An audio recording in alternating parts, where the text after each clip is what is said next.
Радувај се, радувај се, радувај се, чедо Божје. Радувај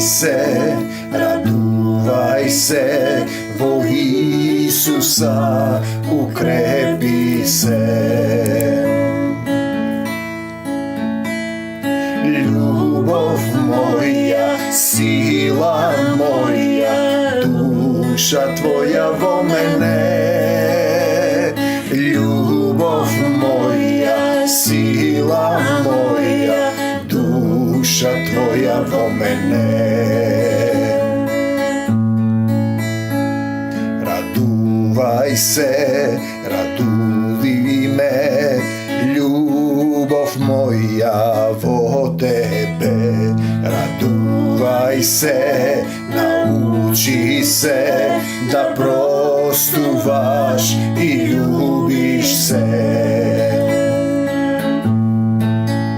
Мир вам, татко наш, татко небесен, возлюбен татко. Ти благодарам што ме љубиш, што ми даваш сила, што ме учиш, што го даде својот син Исус за секој еден од нас. Тоа е таа суштина да ја разбереш како треба да се дадеш, зашто Исус се даде себе си, зашто ние сите сме деца на небесниот татко, паднати на земјата, излажани од сатанската природа, тоа што сакаш ти да постапуваш по свое. И гинеш, живееш на рати, ти се троши времето на милост, го трошиш времето на милост и ако не го избереш Исус, ќе мораш да поминеш низ нови прочистувања, ако ги наречеш страдања, искушенија. Целата суштина е како да го разбереш тоа дека ти си дел, отпаднат дел од вечната љубов, од Таткото Небесен, која е вечна љубов. И како да се вратиш, да имаш таа состојба, да се вратиш во тоа царство Божјо, да живее Исус во духот, да му дозволиш да се насели во твоето срце. Тоа е реална состојба. Тоа значи да не постапуваш од себе си, од својата волја, од тоа што сакаш ти, од тоа што си го замислил ти. Тоа е падната природа. Туку да ја прифатиш неговата волја, ете тоа е христијанство, накратко, а претходно мораш да поминеш низ покајување. Ке речеш зошто да се покајам, низ простување, неосудување, прифаќање на Божјата волја, да се покаеш за гревовите на твоите предци и да му дозволиш на Исус да те учи, обликува, да те кастри, да те насади на лозата, за да даваш плод и плод да принесете. Да не бидеш сува прачка која се фрла во оган. Немаш плод, немаш љубов, не носиш ништо. Не сакаш да се промениш, живееш по старо, а само мислиш со умот дека си христијанин. Нема такво христијанство. Христијанство е промена комплетна. Сите ќе знаат дека си христијанин. Сите ќе знаат, ето тој таму. Ќе знаат дека си Божји човек, дека си син Божји. Нема да се срамиш, нема да се плашиш од Исус, да кажеш дека ти му припаѓаш на Исус Христос. Мојот татко е семокниот Бог, создателот на се. Господе Исусе Христе. Таа е цела суштина, но за да го направиш тоа, потребна ти е сила. Силата ти е дадена. На сите што го примија, им даде можност, власт, сила. Сила им даде. Во Евангелие по Јован, сила ти дава. Мораш да го примиш во срцето. Тоа значи да нема ништо меѓу тебе и Исус, да останеш во Исус. Не заради некој, заради нешто правиш некакво делумично, делумно, половично, како да го речеш. Не до крај. Тој не вели кој ќе издржи до пола, кој ќе претрпи до крај. И вие имате тогаш на Мојсеевиот стол седнаа фарисеи и садукеи, тоа е накратко приказната. Значи, после Мојсей тие сами си бираат и затоа се во грев. Си избраа своји учители, своји водачи и си ја извршуваат својата волја. Го проучуваат писмото, мислат ќе им даде живот вечен. Тоа е еден од најважните стихови. Со проучување не се а не доаѓате кај мене. Како да дојдеш пред Исус? Тоа е целата суштина. Затоа ги имаме тие две приказни. Блудниот татко, син се враќа кај таткото, паѓа на колена и вели татко, татко вели, не вели Боже. Погрешив пред тебе и пред небото, значи роднинство со Господ, со таткото, со Создателот, со Отецот, и тогаш се гледа дека имаш дух, кога ќе дојде духот, ќе вели татко. Втората приказна е Мојсей ги носи, ги преминува од Египет низ Црвеното море во пустината. И тие мрморат не сакаат да исчекорат до ветената земја, мораш да исчекориш. Ја ќе им кажам дека треба да доаѓаш на служби, ама нема, ми ќе ми рече нема кој да ме фрли во бањата Силоан. Или не доаѓаш затоа што се лутиш, не сакаш да го слушаш тоа што доаѓа. Тоа што доаѓа е благ збор. Благ збор кој треба да го примиш, ќе ти стане горчлив во устата. Мирни, ќе ти стане горчлив во устата и ти тогаш ќе почнеш да учиш да го применуваш, да те оживее тоа слово. Тоа ти е како антибиотик. Ако не го применуваш, ќе дојде со стап и ќе треба да поминеш низ страдање, бидејќи не прифаќаш. Значи, ние зборуваме за активно христијанство. Другата приказна е евнухот доаѓа, се откажа од светот, од нешто, се поклонува на ковчегот на заветот, од Египет преминува во Израел, јавно зборува, го чита словото, признава дека не го разбира, не вели знам, му испраќа Филип, го прашува што ме спречува да се крстам, Филип му сведочи за Исус, го прифаќа Исус, што ме спречува да се крстам, па срцето дали ќе е право. Каде ти е срцето направено, наштимано кон Исус? И тоа се кои такви приказни. И сега ние доаѓаме дали имам или немам дух свети. Како се гледа тоа? Ти ако живееш обично како сите луѓе, немаш дух свети. Кога имаш дух свети, ти си светлина, ти си свекник. Ти тогаш сите знаат за тебе и за Исус. Тој е дух на животот, на вечниот живот, на силата, дух утешител, учител, тој те учи, тој се ќе ви објасни, исцелител, во свет целив, дух на вечната љубов. Дали го имаш тоа, дали имаш љубов кон сите? Дали имам или немам дух? А дали имаш или немаш сила Исусова да кажуваш за Исус? Без разлика што стои против тебе. Имавме сведоштво од 3 сестри во нашата заедница. Неколку пати слезе сила од духот, дури едно девојче, внука нивна го виде Исус. Видете, и тие не можат да сопрат да зборуваат. Не можат да сопрат, тоа е сила, тие беа возбудени, тие со денови зборуваат за тоа. И треба сега да останеш во таа сила. И како се прима духот? Ете, тоа е тоа, ти се молеле горе што сакале, срцето им биле прави, слегол духот. Друго е да слезе духот над тебе, духот беше над него, а друго да е во тебе потполно, ти тогаш сите ќе знаат за тебе. Ќе се случуваат неприродни состојби. Како се прима духот? Па по милост, благодат, по татковата волја.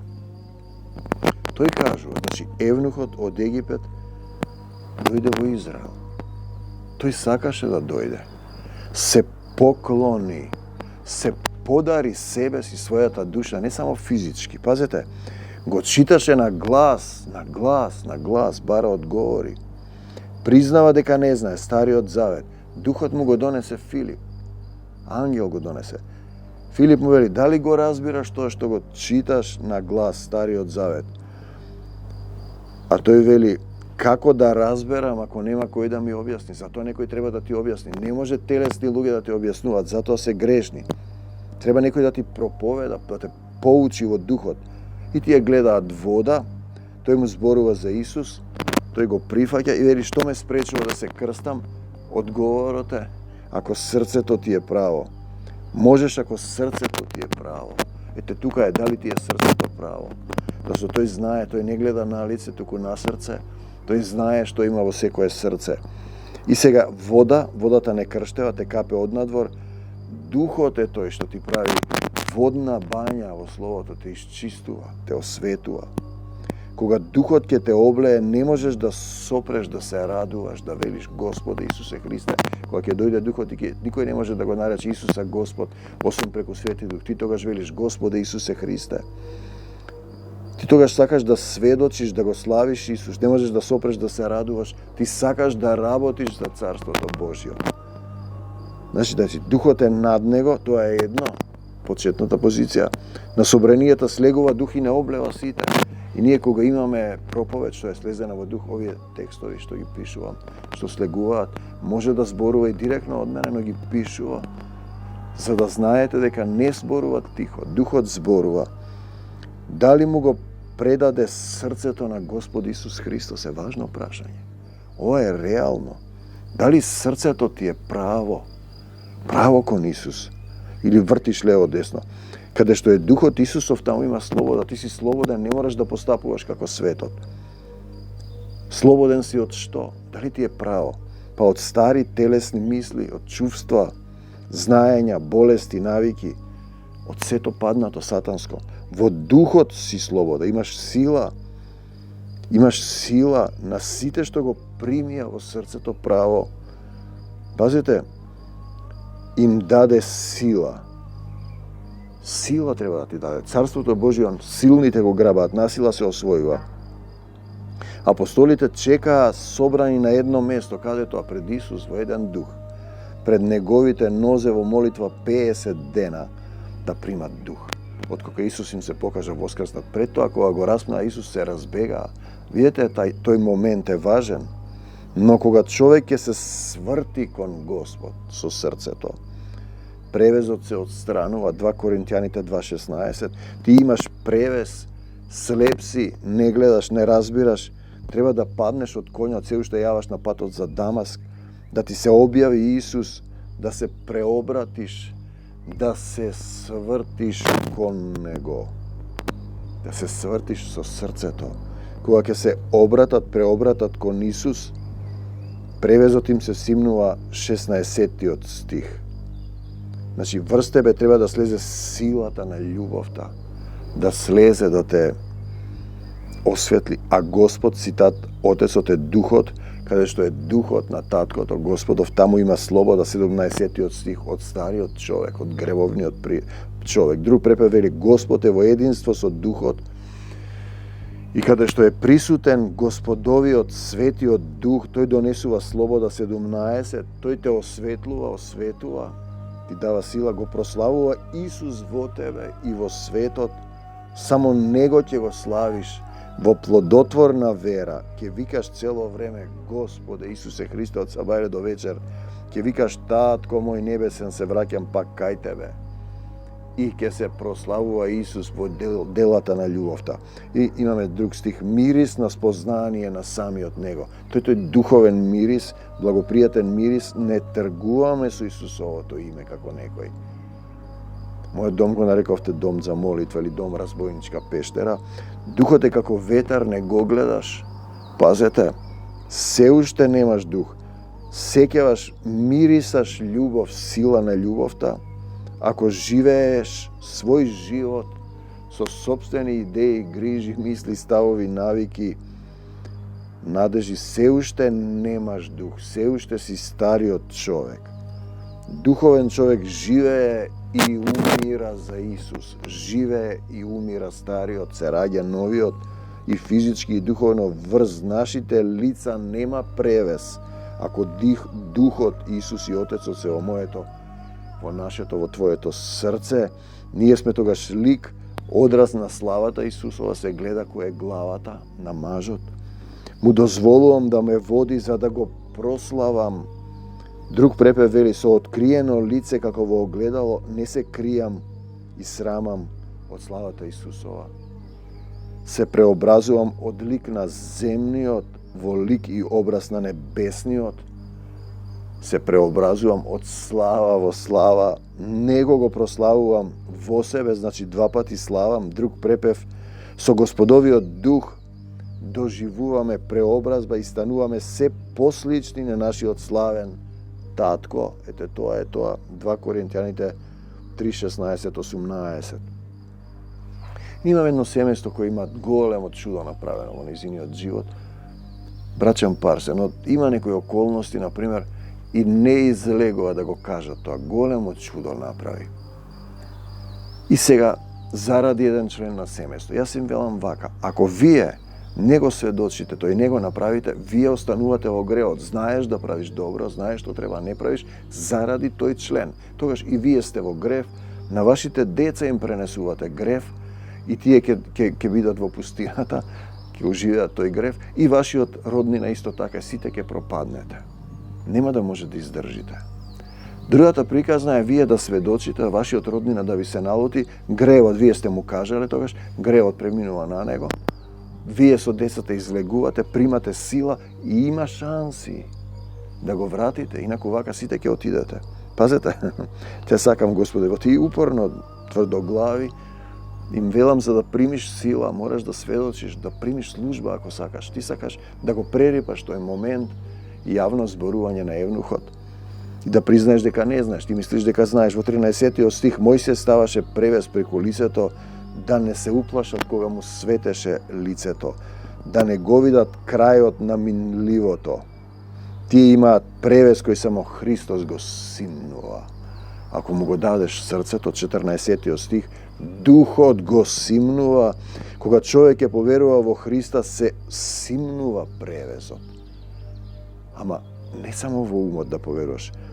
Покриени срца не разбираат, имаш превес и на срцата, способност добиваш од Исус да бидеш слуга, да работиш, слуга на новиот завет, не на стариот. Стариот го нема Исус. Буква без дух која убива си стариот, телесниот човек не го разбира духовното, често им го објаснува, не може да го прими духот. 11 стих, стариот завет е надминат. Надминат. Само може да раскажуваш приказки и содржини, кој бил, што бил, ја раскажуваш содржината, не те прави христијанин тоа. 2 Коринтијаните 3:6, со духот на живиот Бог не врз камени плочи, туку врз човечките срца. Значи, зборува за срце, за внатрешен човек. Со срцето да разбереш. Со срцето. Песни, тесни, тврдокорни срца. И доаѓаме тоа, што ме спречува да се крстам, не да се капам од надвор, внатре. Дали срцето ми е право пред Исус? Дали срцето му припаѓа на Исус? Дали сум му ги дал клучевите од моето срце, Исус и Отецот да живеат во дух? Дали му предаде се? Дали му се поклони, подари? Дали помина од Египет во Израел и јавно читаш за Исус? Дали прашуваш за се и бараш некој да ти објасни, признаваш дека не знаеш? Дали му дозволуваш да те води и учи во љубовта? Дали зборуваш од себе или тој зборува? Духот на овој свет им ги заслепил превес нивните безверни умови, за да не ги осветли светлината на благовестието за славата на Христа. Пазете, кој е слика, лик на невидливиот Бог, 2 Коринтијаните 4:14. Значи, духот на овој свет те завладува. Ти мислиш дека можеш да правиш како што сакаш. Сатаната, богот на овој свет, зол свет, им го заслепил разумот, ти дава нешто што ти сакаш и ти стануваш зависен од тоа и заради тоа тој, она или ова, го оставаш Исус. Не можеш да примиш сила. Значи, што ме спречува да се крстам? Христос одраз на таткото, тоа е тој превес. Дали срцето ми е право исправено пред Исус? Секој знае. Дали му го дадов срцето на Исус? Дали му го отворам срцето да дојди да живее во духот со мене? Те љубам, Господе Исусе Христе. Одиме сега понатаму. Гревот навлезе во овој свет преку еден човек и ние знаеме таа суштина. Зошто е тоа преку еден човек? Односно преку Адам. Почнува од таа позиција, инаку гревот е на овој свет, откако е паднат сатаната со неговите. Тоа се ова што гледате. Гревот ја донесе смртта, која ги зафати сите луѓе, бидејќи сите сгрешија. Видете, сега ти речеш, не сум грешен. Луѓето беа грешни и кога немаше закон. Иако во отсуство на закон, ние не го признаваме гревот, во срцето ти пишува. Сепак сите што живееја од Адам до Мојсей, кога беше даден Божиот закон, не ја одбегнаа смртта. Сите умреа, иако не направија грев, како што направи Адам. Не прекршија јасно изречена Божја заповед да јадеш од дрвото на познанието, самиот знаеш што е добро и зло. Не му дозволуваш духот Духот да те промени. Но со подарокот не е исто како со престапот. Додека престапот на еден човек, значи Адам можеше да го откупи гревот, им донесе смрт на многумина, ги донесе таму да ги учи. Љубовта на еден друг човек, на Исус Христос, им носи изобилно простување на мнозина, како подарок кој произлегува од Божјата благонаклоност, и ти го сваќаш ова здраво за готово. Резултатот од Божјиот подарок не е и со последиците на Адамовиот грев. Од гревот на тој еден човек произлезе осуда за сите, додека од Божјиот подарок добиваме оправдание, иако сме винови за многобрани престапи. Можеш да бидеш оправдан, да ја живееш Исусовата правда, не својата. Ако смртта завладеа преку престапот на само еден човек, колку повеќе оние што примиле Божја изобилна благонаклоност, подарена праведност, ќе завладеа со животот во полна сила, повторно по заслуга на еден човек, Исус Христос. Он го објаснува ова на повеќе начини да го разбере. Значи, како што еден престап доведе до осуда на сите луѓе, така преку едно праведно дело дојде до оправдување што им носи живот на сите луѓе, бидејќи тој го плати гревот со својата смрт.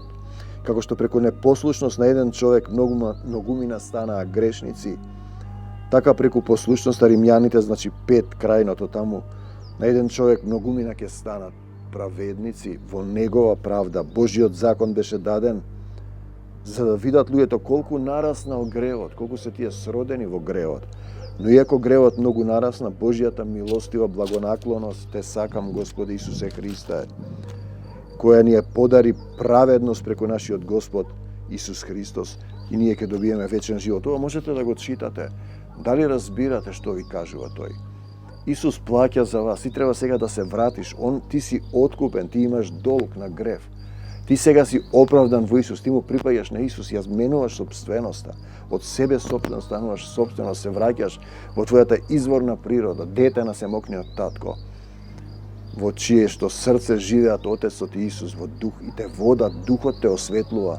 Духот му сведочи на твојот дух дека си син Божи, на синовите Божи им го даде синот на Исус Христос силата, полната сила, да газат на змии, на скорпи, лав и змеи да убиваат и ништо нема да им напакоси, и отровно ако испијат да ја победат смртта. Болни лекувајте, лепразни очистувајте, мртви воскреснувајте, бесови изгонувајте. Ете, тоа се тие работи. Потребно е време да се посветиш, да се сосредоточиш на Исус, да се свртиш со срцето кон Него, да посакаш да те промени, да те роди во духот на љубовта. Те сакам, Господи Исусе Христе. Инаку што ќе правиш во овој свет, сатаната ќе те сее како пченица и на крајот нема да биде добро. Кога телото ќе се положи во земја, морате да разберете дека овде сме привремено и душата со духот ќе се заврши на суд, да одговараш за степенот на твојата нељубов. За секогаш Исус, на секаде Исус, во секого Исус, од земјата до небесата, Исус е и само Исус е. Амин, до Божјиот царство небесно. Амин.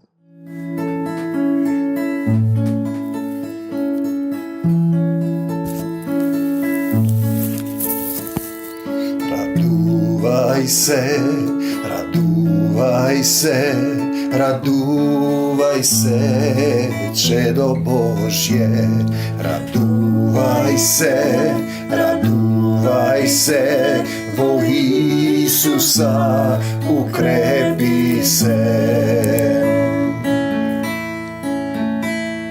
Љубов моја, сила моја, душа твоја во мене.